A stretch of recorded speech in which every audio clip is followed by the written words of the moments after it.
할렐루야. 아멘. 예비 오신 여러분을 우리 하나님의 놀라운 말씀의 이 능력과 은혜가 넘쳐나기를 우리 구주 예수님의 이름으로 축복합니다. 아멘. 오늘 우리에게 주시는 말씀은 왕을 세워 우리를 다스리게 하소서라는 말씀입니다. 어느 날 한 양을 치는 목자가 들판에서 양들을 돌보고 있었습니다. 그런데 한 마리의 양이 그만 길을 잃고 말았습니다. 이 양은 스스로 길을 찾으려고 막 여기저기 막 훑으며 다녔지만 결국 더 깊은 숲속으로 들어가서 길을 잃고 말았습니다. 하지만 이 양을 찾으러 온 목자가 그 양을 찾았고 양은 비로소 목자의 보호 아래 안전하게 돌아올 수 있었습니다.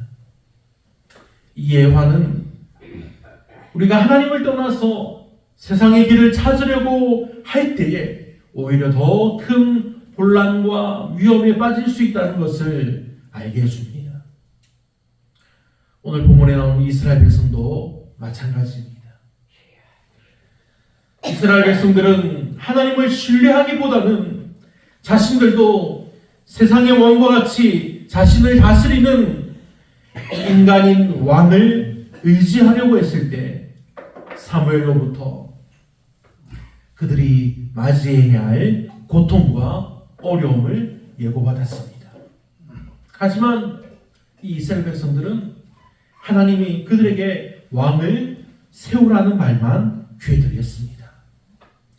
그들은 자신들이 왕을 세우고 왕을 모시고 왕을 돌보는 것이 얼마나 힘들고 어려운 것이라는 사실에는 눈을 감아버린 것입니다. 이스라엘은 하나님께서 직접 다스리는 신정국가였습니다. 그런데 이 이스라엘 백성들은 주변 국가들처럼 인간이 왕을 세워서 자신들을 다스리게 하기를 원했습니다. 그 이유는 자신들의 안위와 안전을 하나님께로부터 찾는 것이 아니라 인간인 왕에게서 찾고 싶었기 때문입니다. 이들이 왜 이랬을까요? 지금 이스라엘은 땅을 차지했지만 그 12족속이 땅들을 차지했지 않습니까? 그런데 땅만 차지하고 있지 나라를 이루지 못했습니다. 나라라고는 하지만 왕이 없기 때문에. 그래서 주변의 이방 족속들이 계속 침략해 옵니다. 그들이 침략해 올 때 누가 앞서나요? 그들의 왕이 앞장섭니다.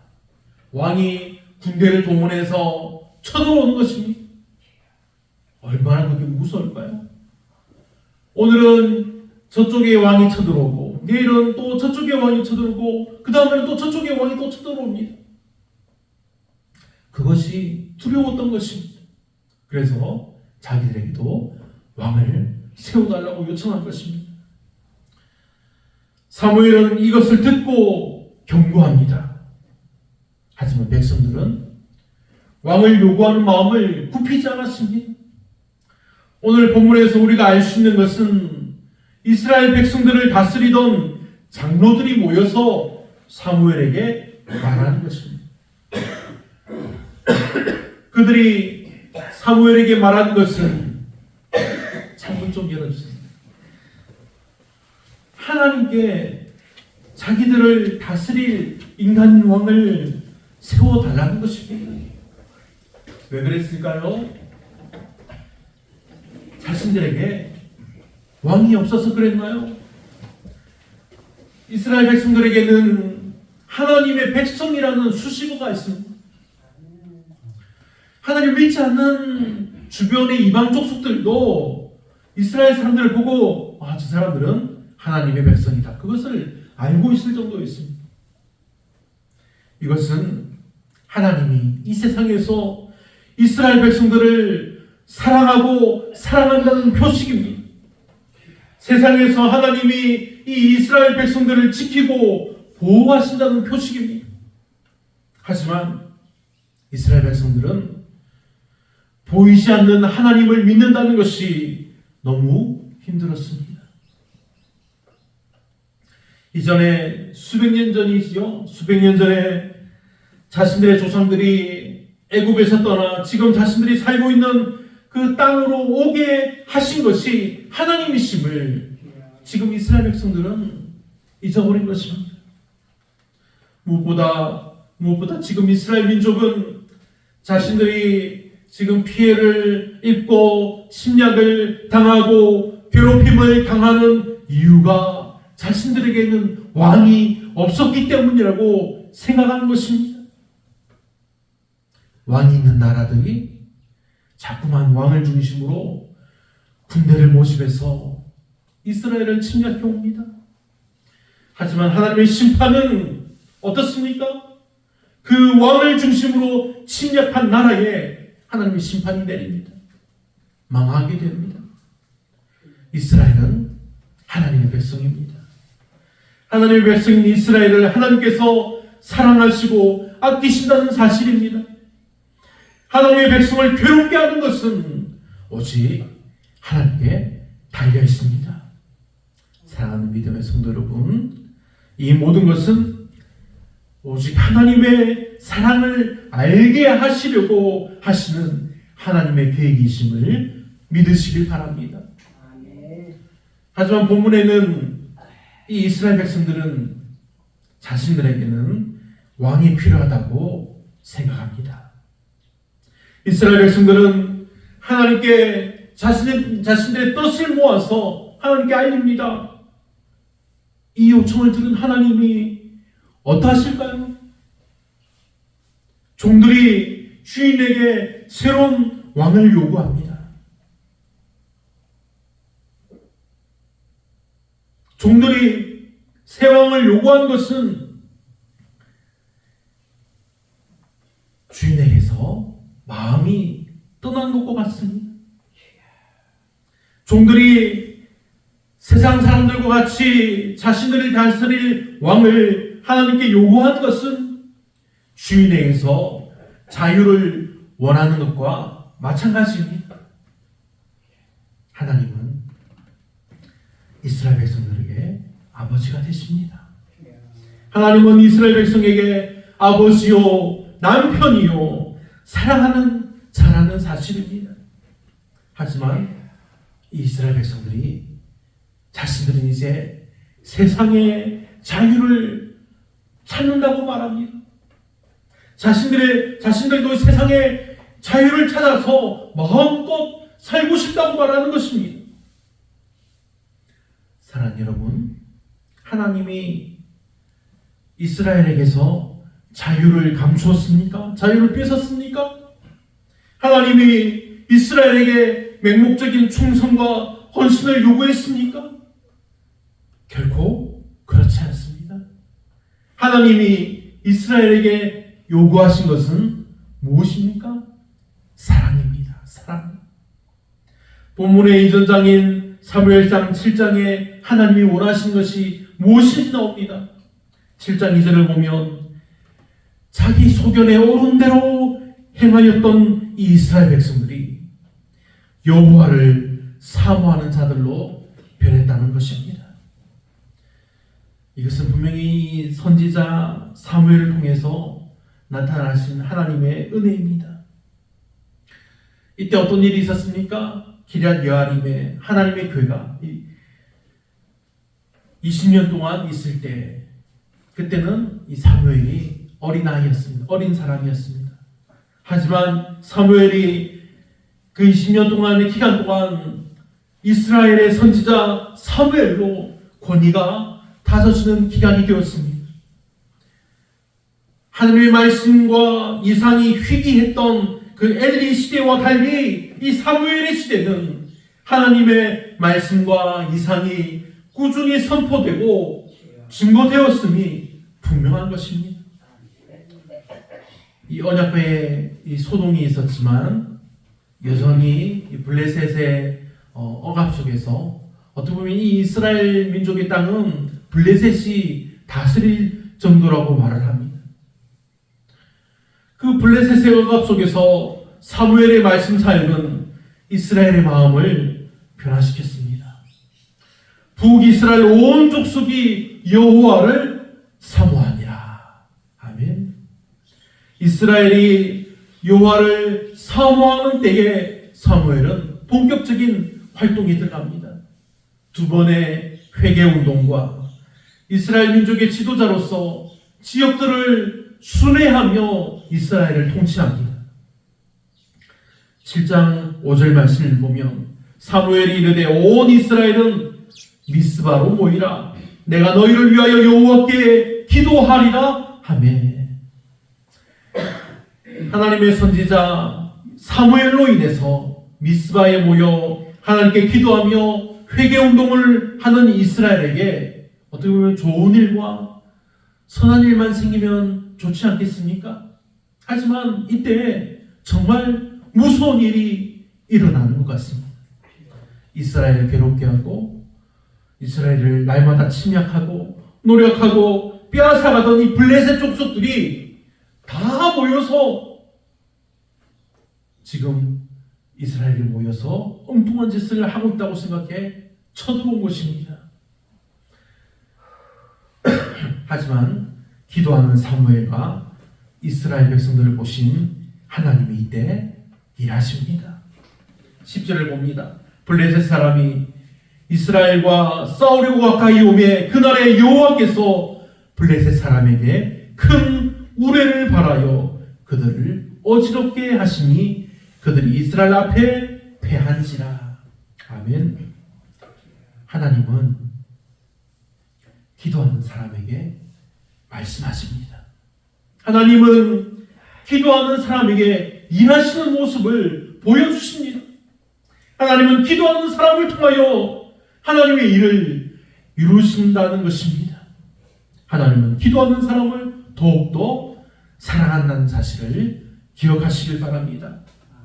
이러한 하나님의 은혜와 사랑이 여러분에게 하나님께 기도에 응답받는 귀한 복과 은혜가 넘쳐나기를 축복합니다. 아멘. 그런데 이러한 사실 뒤에 또 놀라운 일이 뒤에 나옵니다. 사무엘의 아들들이 사무엘과 같이 하나님께 순종하고 기도하는 사람이 아니라는 것입니다. 3절 5절을 읽습니다. 그의 아들들이 자기 아버지의 행위를 따르지 아니하고 이익을 따라 뇌물을 받고 판결을 굽게 하니라. 이스라엘 모든 장로가 모여 라마에 있는 사무엘에게 나가서 그에게 이르되 보소서 당신은 늙고 당신의 아들들은 당신의 행위를 따르지 아니하니 모든 나라와 같이 우리에게 왕을 세워 우리를 다스리게 하소서 한지라.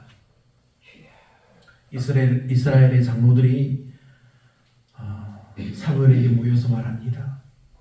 그 내용은 뜻은 자신들을 다스릴 이가 당신들의 아들들이 아니길 바라는 것입니다.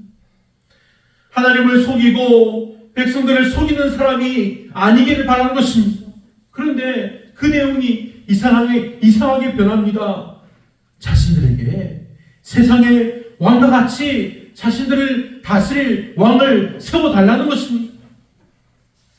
하나님은 이 모든 것을 알고 계셨습니다. 그리고 하나님은 세상의 왕들에 대해서도 누구보다 더 잘 알고 계시는 분입니다. 왜냐하면 하나님은 이스라엘의 하나님만이 아니라 이 온 세상을 창조하신 하나님이시기 때문입니다. 그래서 사무엘을 통해서 경고합니다. 너희들이 요구하는 왕은 백성의 아들과 딸들을 데려가 종으로 삼고 그들을 병거와 말 앞에서 달리게 할 것이라는 사실입니다.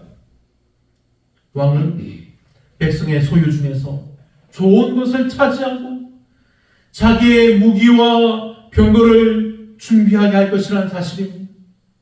하지만 백성들은 이 말이 들리지 않습니다. 백성들은 지금 자기들에게도 왕이 생긴다는 사실에 붙들린 것입니다.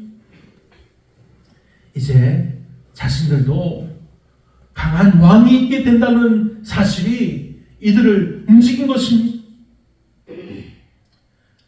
세상 나라의 왕정의 문제점은 왕이 생길 때 초기에도 나타납니다.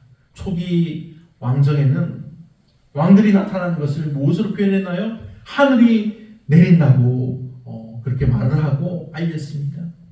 하지만 왕이 생기고 왕의 나라가 생기는 것은 인간을 죽이는 것으로 시작했습니다. 사랑하는 여러분, 하나님의 다스림을 떠나서 인간의 왕정을 택하는 것은 결코 은혜로운 방법이 아닙니다.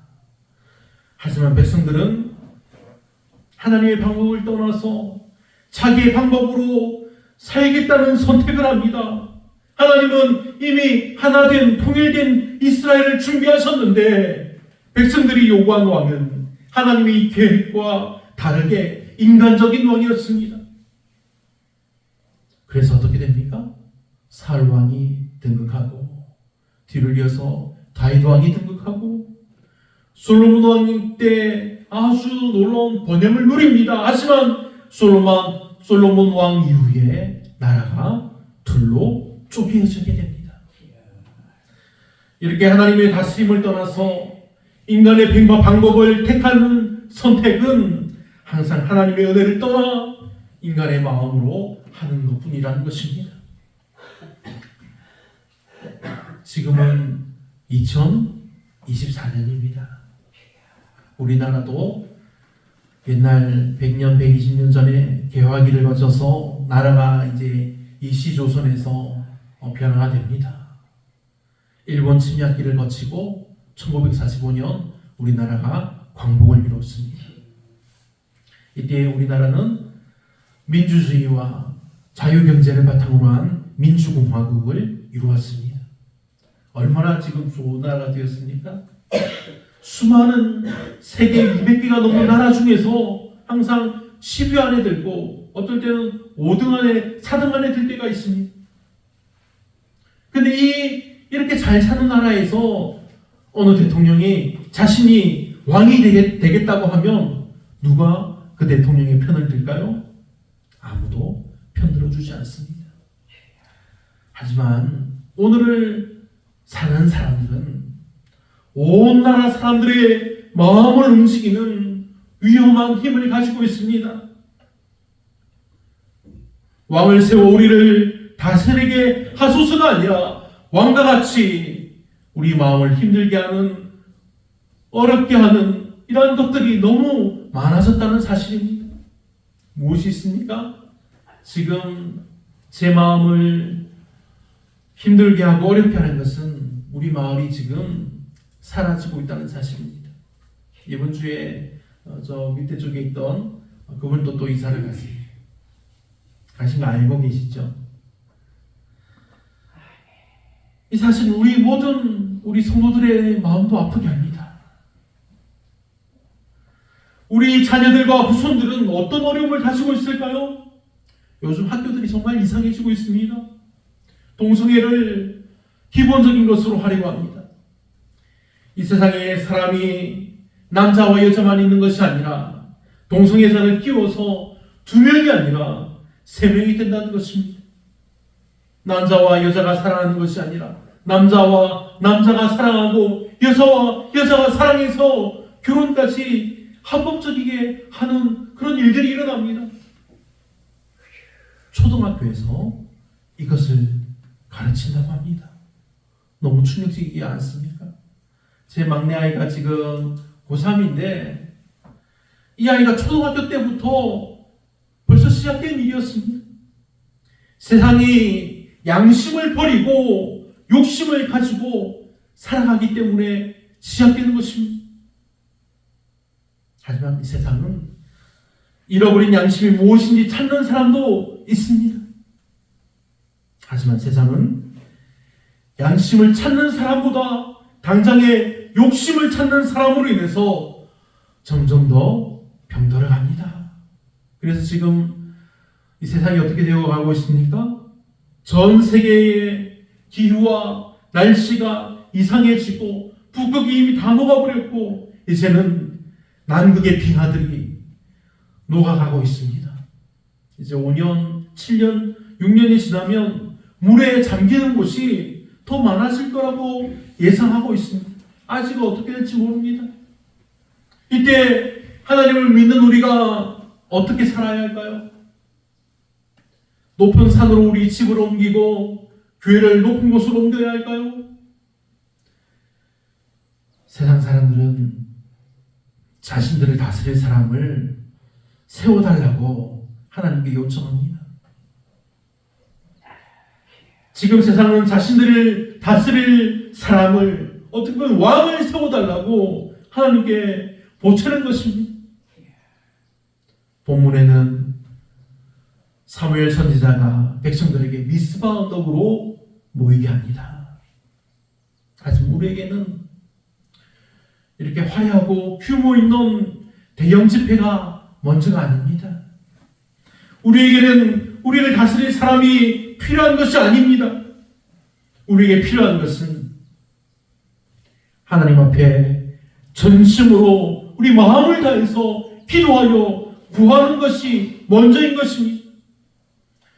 우리에게 필요한 것은 이 문제를 하나님 해결해 주세요가 아닙니다. 우리에게 필요한 것은 하나님, 날 사랑하시는 하나님 감사합니다. 우리가 감사의 찬송을 드리는 것이요, 날 사랑하는 이 사랑으로 이 세상을 사랑해 달라고 기도하며 요청하는 것입니다. 우리에게 필요한 것은 죽어가는 세상 사람들에게 하나님의 생명을 주시는 이름 예수 그리스도를 증거하여 전하는 것입니다. 생명을 전하는 것입니다. 그러면 예수님이 우리의 왕이 되셔서 우리와 함께 하시고 우리 또한 왕이 되게 하신다는 놀라운 은혜의 사실을 믿으시기를 축복합니다. 아멘. 사랑하는 믿음의 성도 여러분, 하나님을 의지합시다. 하나님의 경고를 귀 기울여 들읍시다. 하나님의 뜻을 따릅시다. 이스라엘 백성들은 결국 왕을 세웠지만 이것은 하나님의 원래 뜻이 아니었습니다. 우리도 우리의 욕심이나 편안함을 위해서 하나님의 뜻을 무시하지 않도록 해야 합니다. 하나님의 뜻을 따를 때 우리가 참된 평안과 복을 누릴 수 있습니다. 그러니 사랑하는 믿음의 성도 여러분, 이스라엘 백성이 왕을 요구했던 것처럼 우리가 우리를 다스릴 사람을 요구하는 것이 아니라 우리가 가장 먼저 하나님께 기도해야 합니다. 오직 우리는 하나님만을 우리의 왕으로 삼고 하나님의 인도하심을 따르기를 소망해야 합니다. 우리의 삶에서 항상 하나님의 말씀을 귀 기울여 듣고 하나님을 신뢰하며 나아가는 저와 여러분들이 되시기를 예수님의 이름으로 축원합니다. 아멘.